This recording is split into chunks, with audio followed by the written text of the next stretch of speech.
We appreciate your time and your efforts being with us. My name is Steve Moulter. We've got three other hosts, and we're going to hear from a couple of them in just a moment or two. And we are headed into our next center stage session, which is happening about 15 minutes or so from now. Right now, we're going to go out to our beautiful Cisco showcase where Cedric DeValder, oh, lucky Cedric, he gets to go play in the Cisco circuit and check out what's happening with McLaren. I envy you, my friend. We can talk about it, Steve, in a bit. But basically, yeah, I found something really fun. I love this partnership with McLaren, as I said this morning.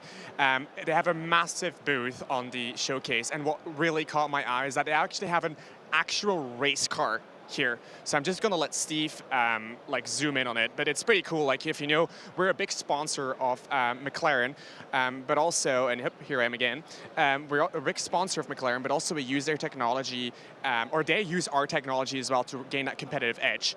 And I don't know that much about it, but I have someone that could potentially help me with that, and I'm going to try and ask Jessica, who is with Cisco, but she can tell me all about this booth. Jessica, how are you? I'm good. How about you?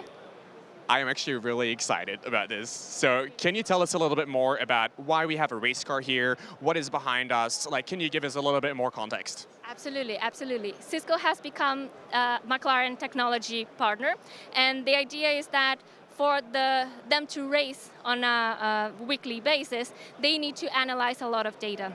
So connectivity is very critical. A race car has more than 300 sensors, and they send up to 10,000 data points per second. So analyzing all that data is critical, but they cannot do this in the garage. They need to send this back to their headquarters in the UK, and they need to analyze that data before the analysis is sent back to the garage, and the strategic decisions are made on the race. So what we do have here is all that data that is captured is sent to Splunk dashboards, and that communication is also assured by Thousand Eyes. So for us to understand if the link that is sending that data back and forth is performing well, they do have agents installed in the garage and installed in the headquarters, and we can understand from Thousand Eyes perspective how latency, loss, and jitter is performing there. So the idea is that they need all that data to make the decisions for the race, and we assure that experience with Splunk and Thousand Eyes.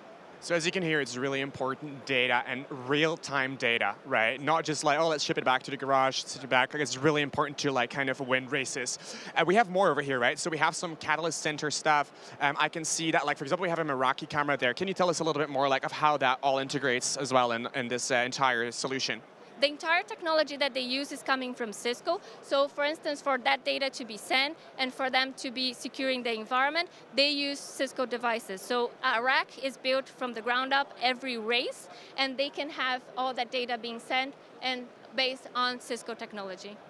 So you said that that's being built up from like scratch, basically. Yeah, so why is that? That's because they absolutely need the connectivity, but they cannot keep relying on the connectivity on the track. So they prefer to take our technology to the races so they can assure that they have the best experience there. Did you hear that? They prefer to take our technology to the races to have the best experience. What else can you tell me about this, Jessica, at this point? This is very interesting because we do think that the race are not being able to predict, but after 8 laps, capturing that data and analyzing that data, they can already see if nothing happened abnormal, they already know how the race is going to end. So from 8 laps, if nothing else happens, they can already know who's going to win. And that's really cool. So then, like, I'm imagining that like you have the race car, like you have pit stops and so on. Do they use our technology as well within these pit stops to really make adjustments to the car and like kind of, like, you know, you said all the sensors in there, like are they doing that and how does that work exactly? They can decide which type of data they are getting from the sensors that they have, and from the data that they select to receive back and analyze, that's how they make the difference and they select this strategy. So within the race, they can understand the different scenarios by analyzing that from Splunk and choosing the strategy from the points of data that they select to use with Thousand Eyes and Splunk technology. Awesome, thank you so much, Jessica, for this walkthrough. As you can hear it, like, our products are really deeply ingrained in McLaren, and as I said, it's not just a sponsorship, but it's also really kind of that core technology, real-time data, security, and many other things. Steve, I want to throw it back to you in the studio because I would love to get your thoughts on this. You know, I had an opportunity to watch what was happening in McLaren Zone when we were in Las Vegas back in June. First of all, the attention was extraordinary, but second, we got a lot of fantastic questions around why. What does it actually mean? What are you doing for the McLaren team? Cedric, I don't know if, can you still hear me out there? I definitely Good. can. I just wanted to make sure that you could hear me before I asked you a question.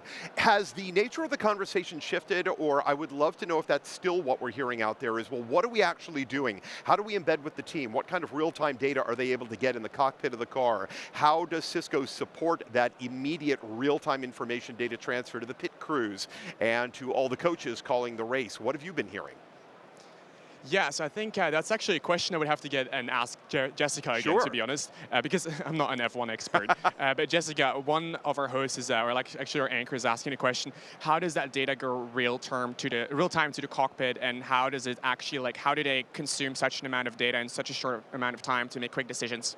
There is actually a computing capacity sitting within the car. They have an adapted Wi-Fi connectivity back to the garage where they, as I mentioned, they select which type of data they are getting in the garage. So this is a Wi-Fi connectivity, not a Cisco Wi-Fi, but they do have within the garage all the appliances from Meraki to have that data transferred back to the engineers, and the engineers analyzing that on the dashboards.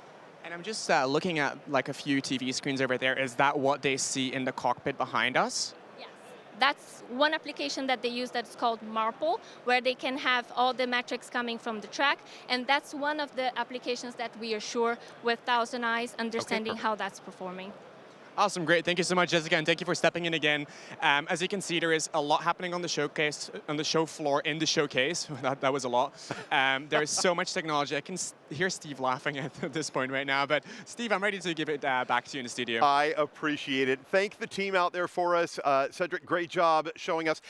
When we talk about Alpha is here in the studio with me, by the way. I'm going to bring you in right away. I was gonna wait, but no, let's bring you in. When we talk about the really cool things that we can see here on the World of Solutions show floor, sometimes they're conceptual, sometimes they're tangible, sometimes they're embedded within the system, and we're talking software, we're talking what's happening throughout the stack, and then sometimes you get to go sit in a McLaren race car. Right. It just makes all the difference in the world. And again, we can bring this to you in the broadcast. It's just not the same as having it here at the show. Have you been seeing a lot of these types of things as well, where it's so hands-on? Absolutely. I mean, the first place that I went to was the AI Observatory, where you could go look through those telescopes. Amazing. And what better way to get up and close and really look at things, right? And that's how you learn. So, yes, absolutely seeing that a lot. I would have loved to go and sit in that McLaren car. You'll get out there before the show is done. I was able to do it, but I had some of my own team members out there in Vegas doing it, and it was just swamped with people, and all of the demos that are around the outside of the car just showing how we create these applications and how AI is helping to literally drive what's happening in F1 as it gets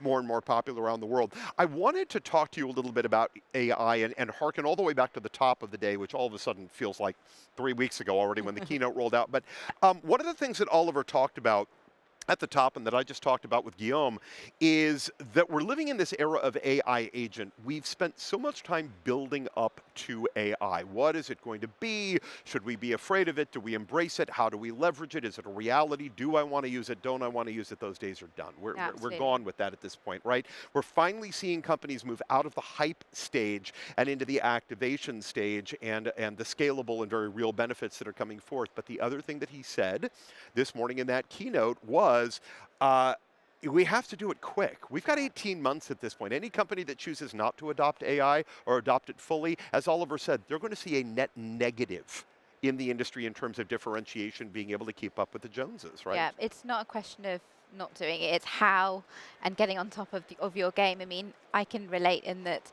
AI blows my mind a bit. There's so much. Like, where do you start, right? So take small steps, and it's great that, you know, to see Cisco really going beyond and helping our customers get ready for that transition. So absolutely, it's a case of how and now. It's how and now is right. And we've been leading the way in AI for so many years. Everybody likes to think that this is still a relatively new conversation. It's not. We've been talking AI for 50 years. We've just been doing it in very different capacities. It seems like the speed has really become extraordinary.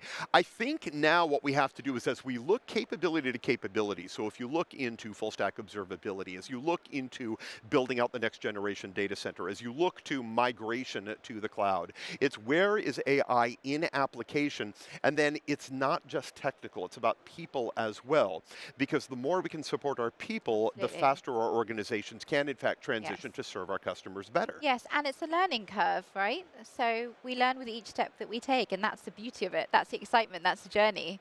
Right, Steve? I think it is. I mean, in terms of your role and the people that you talk to, do they ever speak to you directly about that, or is that not really what you come into contact with? About AI specifically. Yeah. Yes, it's top of mind for everybody, right? I think there's in the way that we work together, for example, or how we even use things on a day-to-day basis, even outside of work, right, with my friends, for example. So yes, it's very much part of our lives, professionally, personally. There's no escaping it. There's no escaping it. And it's information and communication sharing as well, which I think is also so important. As we continue to work together with our partners and with our customers, we need to know what they're doing, so we need to know so that we can figure out what to do ourselves, what needs to be driven in terms of innovation to support them. It's such an exciting time on that element.